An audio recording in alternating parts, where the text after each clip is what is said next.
Over the last 5 or 6 years, China's notorious social credit system has been a subject of great concern and debate and speculation here in the West.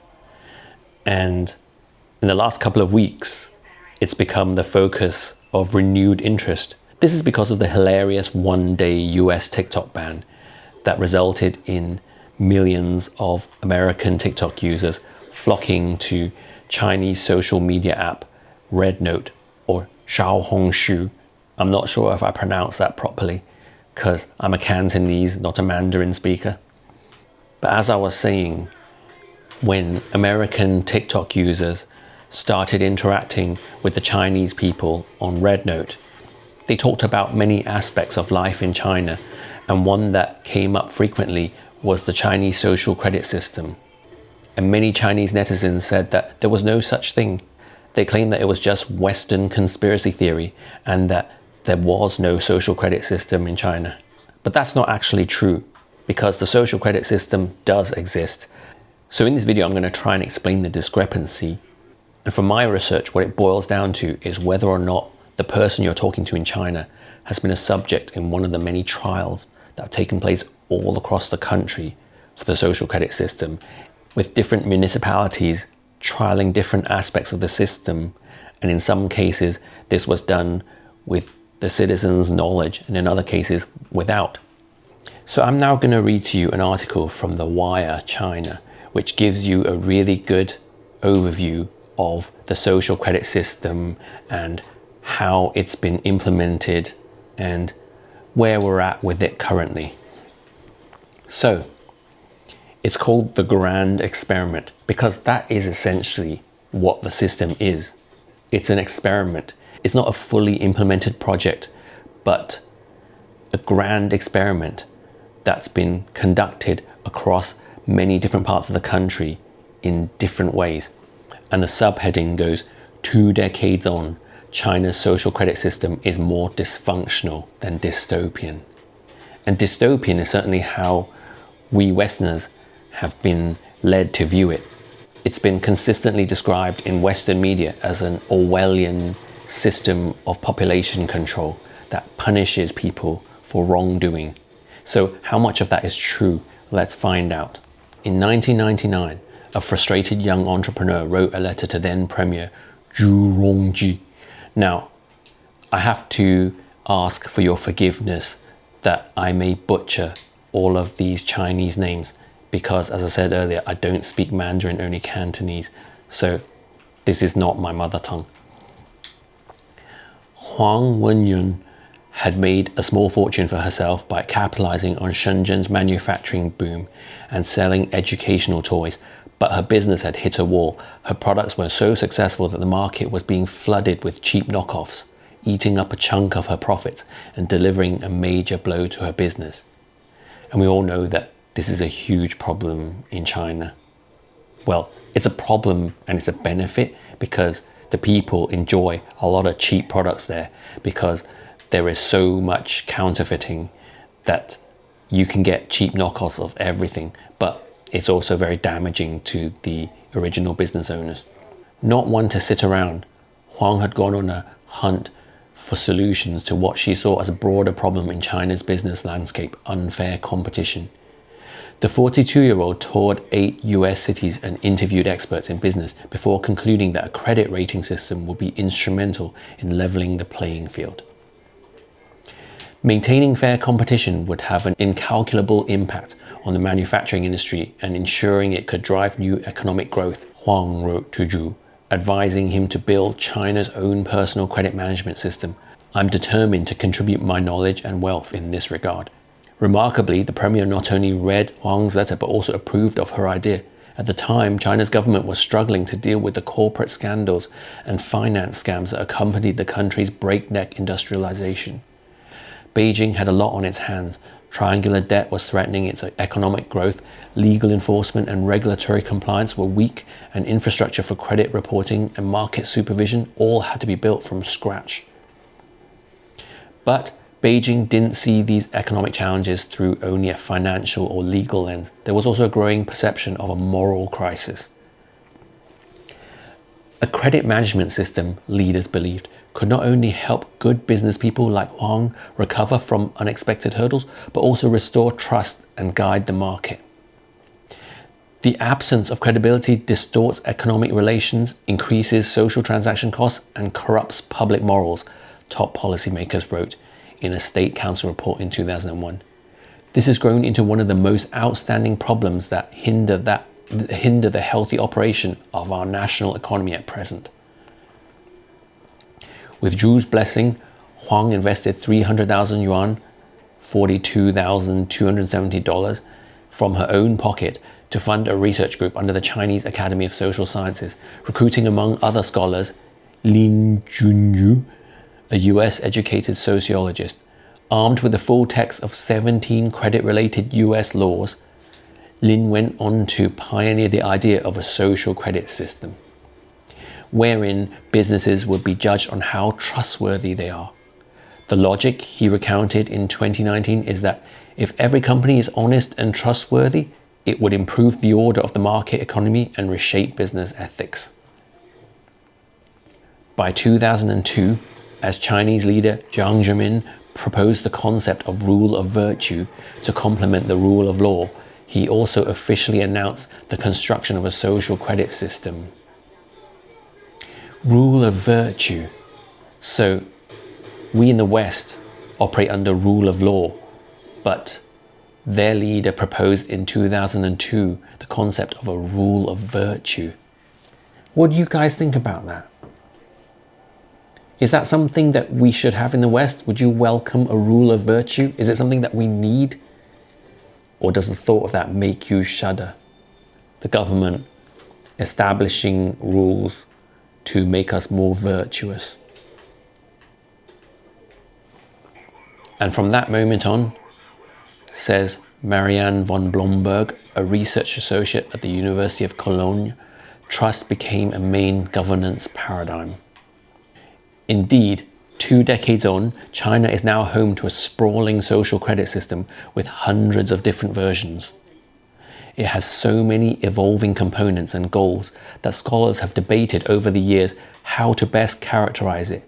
It's been described as an enforcement tool, an extension of the law, a surveillance system, a mere user interface for criminal records, and all of the above.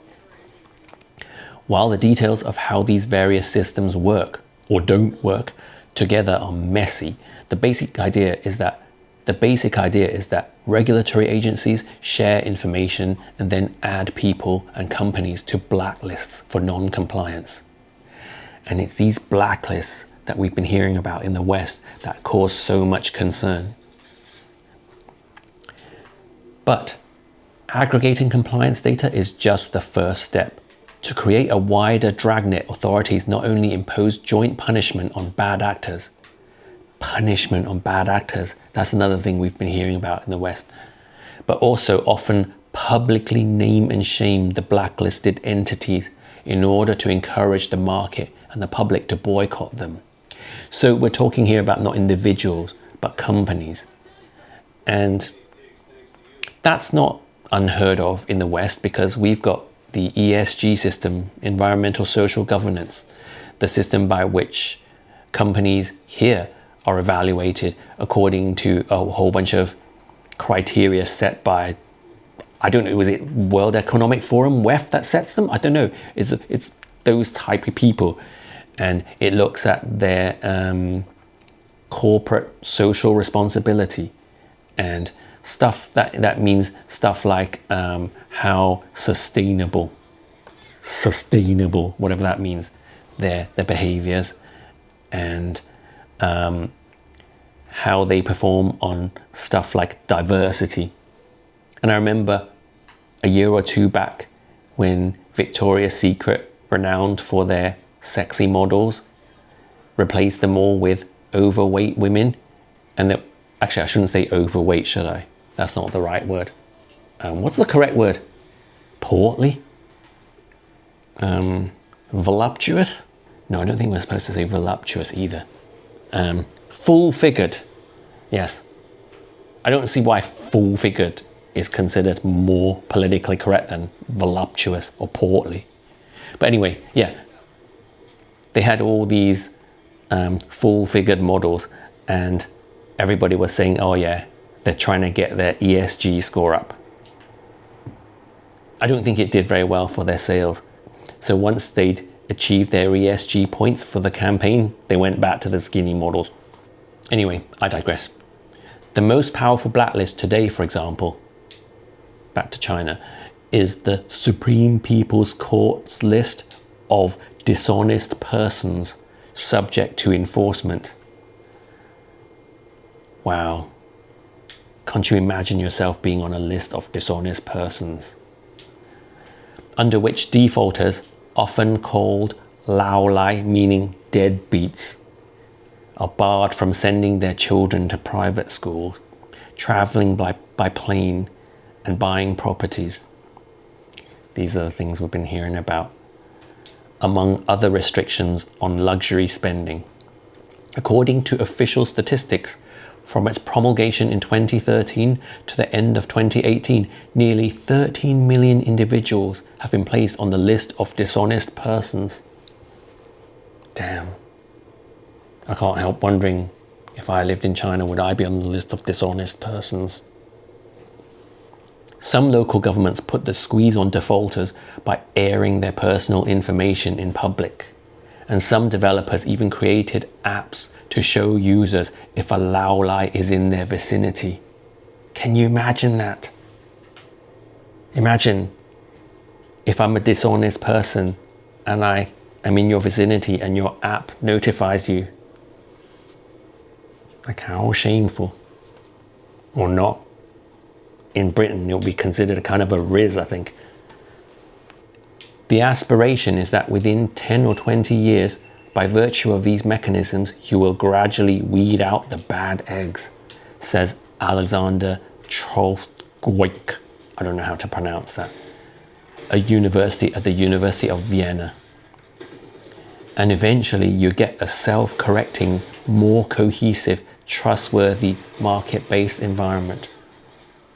In the interim, however, China got comparisons to Big Brother. Not surprisingly, Beijing's efforts to promote trustworthiness in society were quickly characterized in foreign discourse as a tech-driven panopticon that monitors and rates citizens' every move. In a 2018 speech, former US Vice President Mike Pence famously described it as an Orwellian system premised on controlling virtually every facet of human life. The West considered it a big data thing, says Fan Liang, an assistant professor at Duke Kunshan University's Social Sciences Division. They thought there was a centralized system and everybody was constantly being monitored. But, as it turns out, neither the West's interpretation of nor Beijing's original goals for the social credit system have borne out. Even for an authoritarian state known for its ability to harvest vast amounts of data from its citizens, the social credit system's implementation over the past 20 years has been surprisingly mundane, incohesive, and, in many aspects, more dysfunctional than dystopian. Well, that's a relief, isn't it? In fact, China's grand experiment with a social credit system appears to be at a standstill, if not fizzling out entirely. Local governments have run into deep-rooted problems in their efforts to make social credit systems operational, including data silos, inconsistent standards, and bureaucratic pushback. And many local pilot schemes have strayed so far from the initial conception that Beijing has had to issue a series of high-level documents in recent years to rein in overzealous and wacky applications. Now that, I've heard, is a big problem in China. Overzealousness, because this happened during the COVID lockdowns when the different municipalities were given kind of broad instructions, but they had the freedom to locally implement these strategies however they saw fit. And some leaders were very overzealous. Those were the stories we heard of people being welded into their homes. But that's not something that happened nationwide. The whole idea of a social credit system in China, says Adam Knight, a researcher at Leiden University, is it Leiden or Leiden? I'm not sure. Or is it Leiden, depends where it is, right? Has had a lot of the energy. The whole idea of a social credit system in China has had a lot of the energy taken out of it. From a central government perspective, things have cooled off a lot. China is now in a post-social credit era, says Knight, with a lot of the local schemes either significantly altered or shut down entirely. China is hardly any closer to creating an honest society, or one where, as the government motto puts it, the untrustworthy are unable to move a single step. Oh, that sounds ominous, doesn't it? So that was their aim. And yet, ironically, the post-social credit era might finally deliver what Huang set out to do, improve market regulation and corporate governance. Which is basically what we already have here in the West, arguably. Despite Beijing's early enthusiasm for the idea, China was slow to get the social credit ball rolling. In 2006, the People's Bank of China launched the Credit Reference Center, a national commercial and consumer credit reporting system. Well, I suppose basically the same as our financial credit reporting systems that we have in the West, Equifax and Experian and things like that. But apart from that, the field was largely stagnant for years. But that all changed in 2014 when Beijing issued a planning outline for social credit systems and kicked off a race among localities and ministries to build the best system. The race aspect of it is actually, I think, a negative here, because that's where you get the overzealousness. The idea was deliberately flexible. Beijing established a framework, but different authorities could decide how it would be implemented on the ground, including how or what data to collect. This was a conscious policy of experimentation on the government's behalf. It essentially set out the broad parameters of what social credit should and shouldn't do, but it didn't lay out any of the details as to how this is actually going to work, says Knight. What that means is you get hundreds of different versions of social credit, all slightly different from each other. Interesting. So when people talk about the social credit system, there isn't one coherent system. It's hundreds of systems, all slightly different from each other. And this, again, is what we saw during COVID. There was the broad COVID strategy and a very sketchy protocol, and then lots of different interpretations of it locally. Between 2007 and 2019, the number of central agencies and departments involved in constructing a social credit system jumped from 15 to 46. And municipalities around the country launched initiatives that often went far beyond determining just one's financial profile and credit risk. According to Knight's research, at the social credit system's peak around 2019, and that's when we heard all the hysteria, the central government was actively tracking about 650 different city schemes and monitoring their performance. One of the most extreme versions was in the coastal town of Rongcheng, Shandong, which in 2014 started giving each of its 738,000 residents not just a social credit grade, but also a score. And this is the stuff we were hearing about. This is the Black Mirror stuff. Integrating data from dozens of local departments and deploying grassroots officials and volunteers with clipboards to take copious notes. It calculated the score of its residents based on 391 indicators. This all sounds very communist, doesn't it? According to its standards assessment in 2019, a person's score will be deducted 5 points for jaywalking. I got a jaywalking ticket before in Vancouver, believe it or not. Back in the 90s, I crossed when there was a red light, and there were policemen waiting on the other side of the road to ticket me. But I didn't think I was doing anything wrong, and a whole bunch of us crossed, and we all got ticketed together. In Britain, nobody obeys the pedestrian lights. Everybody jaywalks, so I didn't know there was such a thing as jaywalking. Anyway, where am I? A person's score will be deducted 5 points for jaywalking, 10 for extravagant weddings.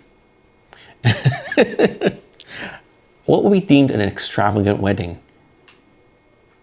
Like if the dinner is too fancy? If there are too many guests? If the venue is too nice? Who knows? And 50 for spreading negative information on WeChat. Damn. Imagine if that applied here to you. How many times would you lose 50 points for spreading negative information on social media?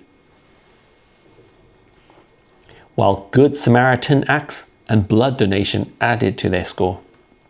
See, I'm not against giving people points for Good Samaritan acts. I feel like we should reward Good Samaritanism, right? I mean, if social credit was operated in a purely positive way, where you could only get reward points for doing good things, I don't think it'll be that bad. But it's when you punish people by deducting points for what the state deems to be bad things, that's when it becomes problematic.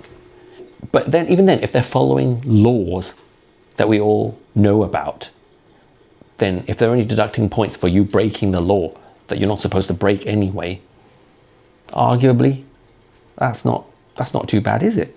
Or is it? I don't know. Depends on what kind of laws you have in your country, what kind of crazy laws you have. And Britain is at a point where we are considering some pretty freak-ass laws. But that's the subject of another video I'm not going to go into here. The accumulated score decided their grade, which came with preferential treatments in public services as rewards or suspension of subsidies as penalties. Rongcheng's system was often showcased in media reports, but according to experts, it was unique among local governments. While Beijing's 2014 plan did motivate local governments to devise systems, very few were actually adopted. Local governments in China have a very high capacity to get things done, but even for them, setting up an individual scoring system of their citizens is almost impossible, says Zhenya Koska, a professor of Chinese politics at the Free University of Berlin, who has tracked public support for the social credit system since 2018. One of Koska's studies looked at 62 pilot projects and found that only half were developed enough by 2022 to track individuals as well as companies. Koska's survey respondents were also largely unaware of the system's existence in the first place. See, that's it. On RedNote, all these Chinese people were saying there's no such thing as a social credit system. That's conspiracy.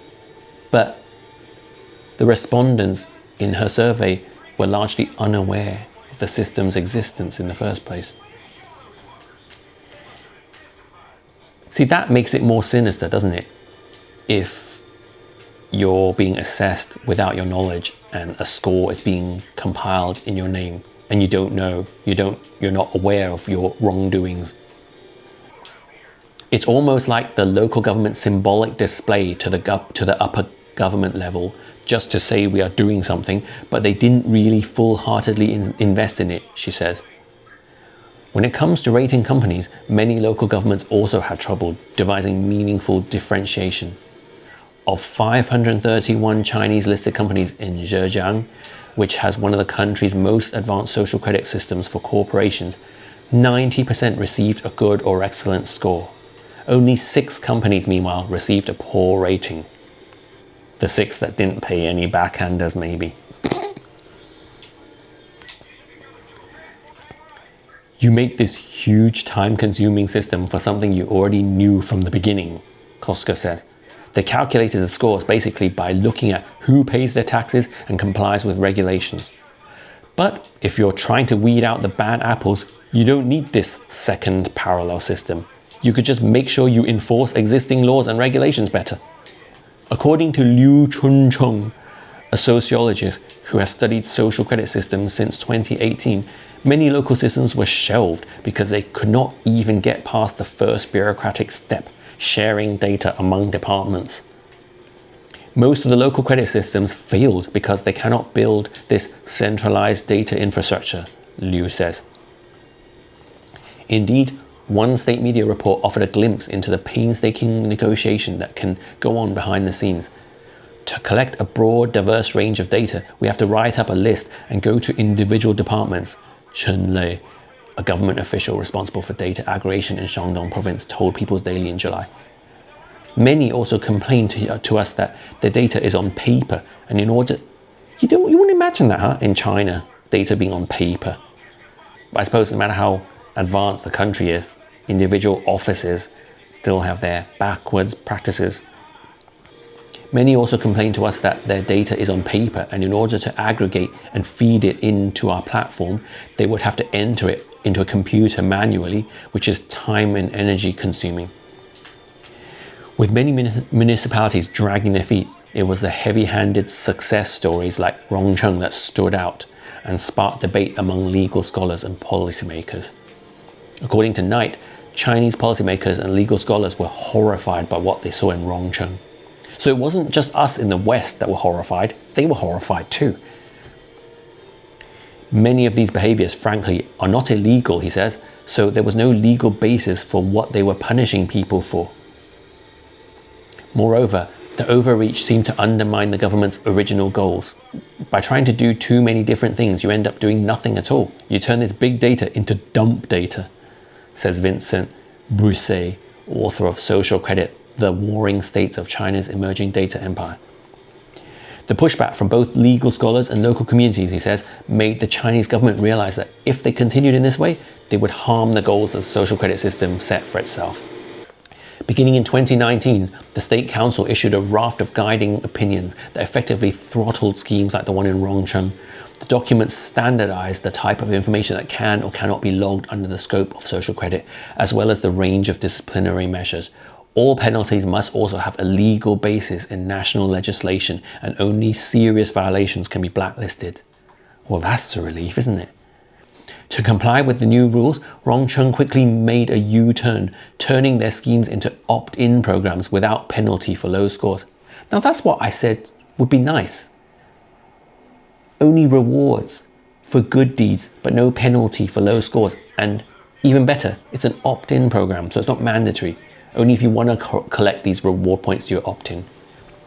Though the reform is a step in the right direction, analysts say it did not resolve a fundamental problem with the system.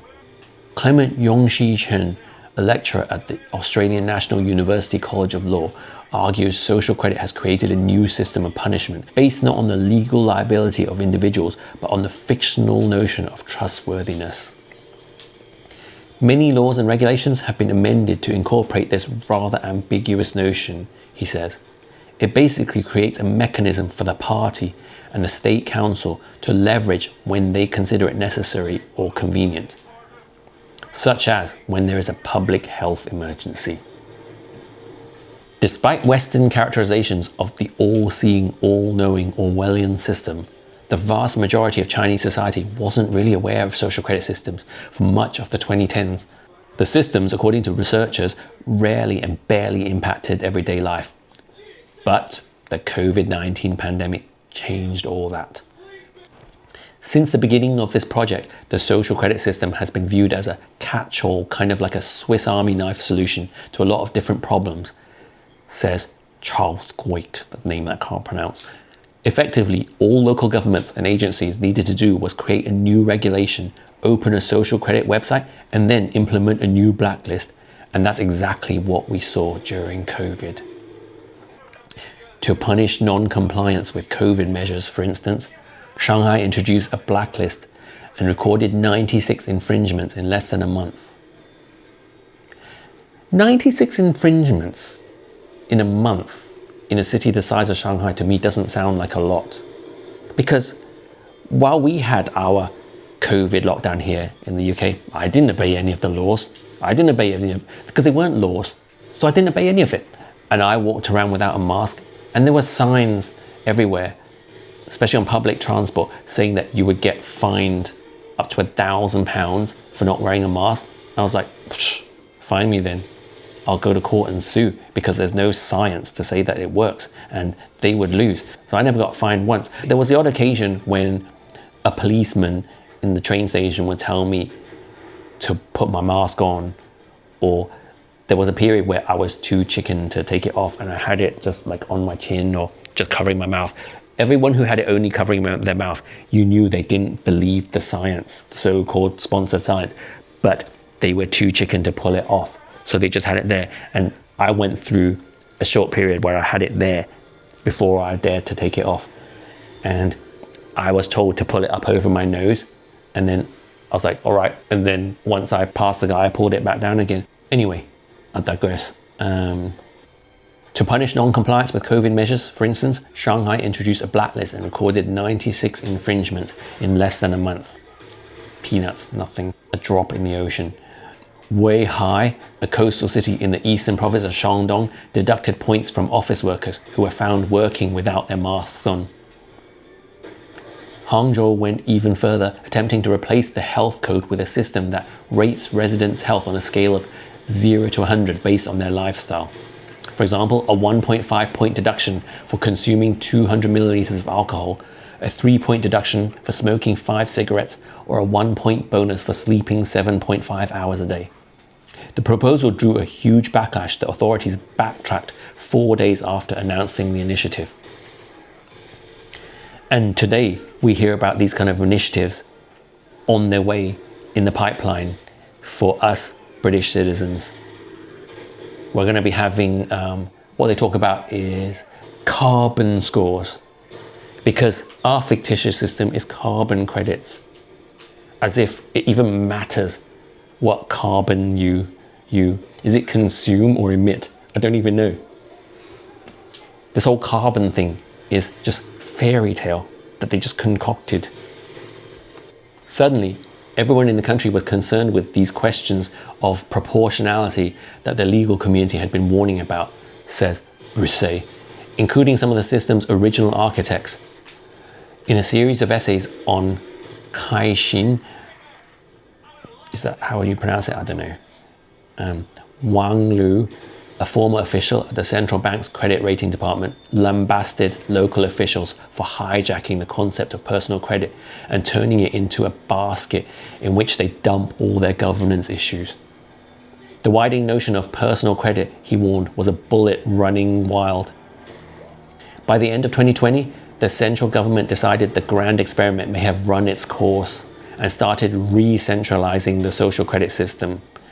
At a press conference on Christmas Day, Liang Weiliang, Deputy Director of the National Development and Reform Commission, NDRC, the macroeconomy planning agency that spearheaded the policy alongside the People's Bank of China, admitted that some local initiatives were not well established and meted out penalties without proper legal grounds. These issues have affected the rights of individuals and market entities and undermined the long-term development of the social credit system, Liang said. So, the Chinese government's view of it is not this totalitarian, Orwellian, dystopian control nightmare that we've been told in the West. They've looked at it in the same sort of through the same eyes that we have, and where municipalities have overstepped their boundaries, they've been like, no, that doesn't look right. Following a series of restrictions on social credit, the NDRC and the central bank together released a draft for national social credit legislation in 2022. The goal was to define the system, give it a legal framework and ideally a future direction. But experts say the draft law didn't answer much. Most importantly, it was still plagued by social credit's original sin, the bundling of moral behaviors and regulatory compliance with financial creditworthiness. And that's the thing that we've been so fearful of in the West. When you look at people's moral behaviors and assess that alongside their financial creditworthiness, and to deem people less worthy of financial credit if their behaviors are not sufficiently moral. The idea was that legal compliance in one area would help predict legal compliance in other areas, says Jeremy Dome, a senior fellow at Yale University's Paul Tsai China Center. But once you start trying to make it into a useful system, you suddenly realize that these areas aren't necessarily as linked as you thought. Well, gee. A person's ability to pay back loans, after all, has little to do with their proclivity for skipping bus fares, and even less with their willingness to wear a face mask during a pandemic. Yeah, that boils down to intelligence. But the draft law, which Dorm calls a Franken law, was still trying to stitch disparate areas together. Going forward, some scholars say there are signs that China may finally be learning from social credit's flaws and letting go of the idea of regulating trust. Hallelujah! Since 2015, for example, the NDRC has poured a staggering amount of information into a master database called the National Credit Information Sharing Platform to help monitor corporations and market entities.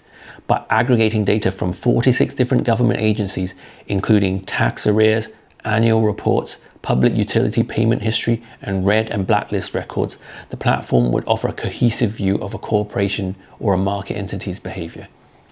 There's no comparable credit system in the world that integrates such a broad perspective of compliance and behavior, says Miriam Meissner, a managing partner with China-focused research consultancy Sinolytics. But progress has been slow and difficult to track. Meissner notes that data integration and sharing remains a problem, as does transparency. There's not a go-to page for the platform, and the information is not systematically shared to the public-facing Credit China platform. Companies need to go to very specific local platforms or sometimes even reach out to local authorities to get their ratings. Having watched these challenges over the years, the State Administration for Market Regulation, SAMR, is now building a database of its own and taking it in a very different direction. First created in 2018, SAMR combined different market regulators, thus overcoming the data silo problem. I'm reading really fast right now because this bit's boring. I might edit it out of the final video. By mining government data as well as public opinion online, SAMR determines this is really fun for me. It's like the kind of challenge that I used to have in school because I wasn't a very good reader at school, and sometimes we would have speed reading challenges. That's why I'm so good at this. By mining government data as well as public opinion online, SAMR determines an entity's credit risk. Crucially, says Brousset, it's not trying to assess the moral trustworthiness of the company based on 1,000 metafactors. It's just about how likely is a company to commit a regulatory violation and how severe will the impact be if it does. See, all that's boring. I know, I can tell at a whole glance before I even read the paragraph. That's a boring one. That's why I speed read it. In addition to having a more focused goal, von Blomberg says, SAMR has also sidestepped the legality problem by tying its results to soft measures, such as higher rate of inspections instead of punishment. The initiative, which ran as a trial in Shandong province in 2021, is set to be operational across the country by 2025, and the hope is it will enhance bureaucratic efficiency and improve corporate performances. It's almost likely that they're going to go back to the beginning a little bit, says Knight. The social credit experiment did a lot to advance the state's capacity and understanding of how to use data and information for governments. Actually, this bit, I'm going to slow down it. It's almost like they're going back to the beginning a little bit, says Knight. The social credit experiment did a lot to advance the state's capacity and understanding of how to use data and information for governments. But it's not a societal thing anymore. It's in the commercial space. Well, there you have it.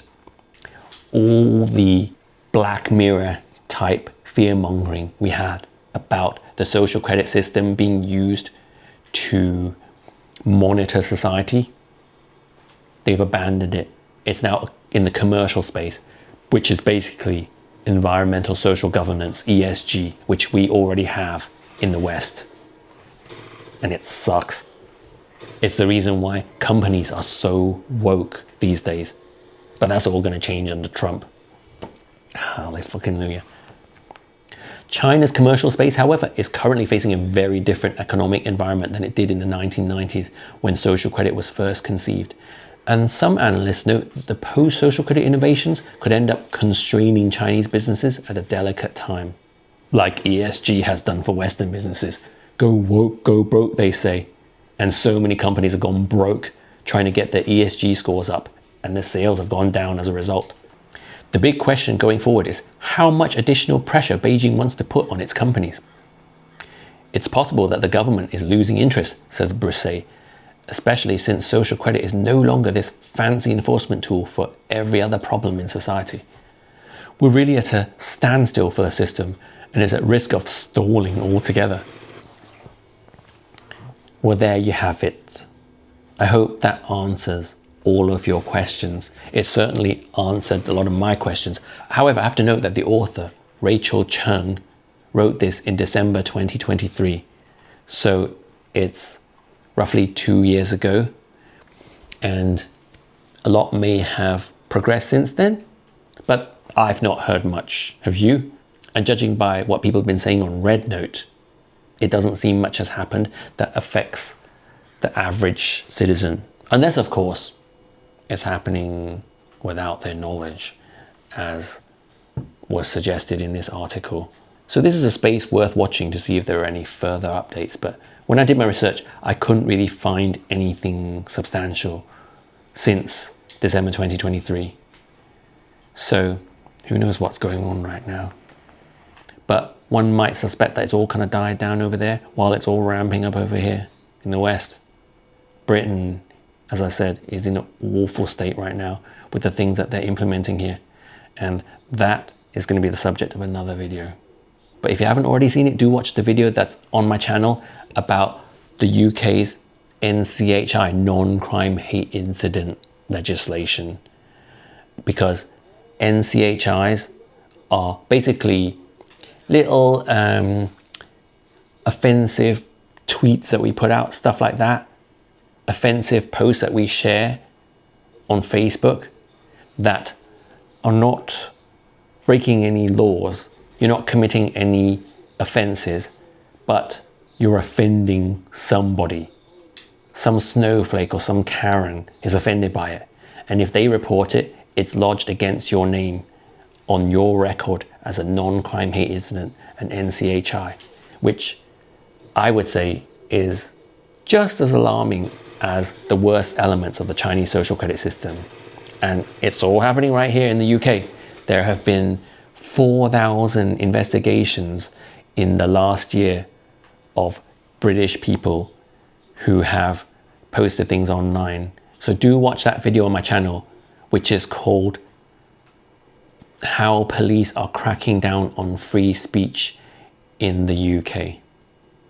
How police are cracking down on free speech in the UK.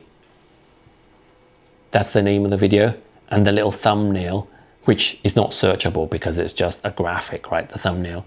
But visually, what you'll see is a thumbnail that says, "Is the UK now a police state?"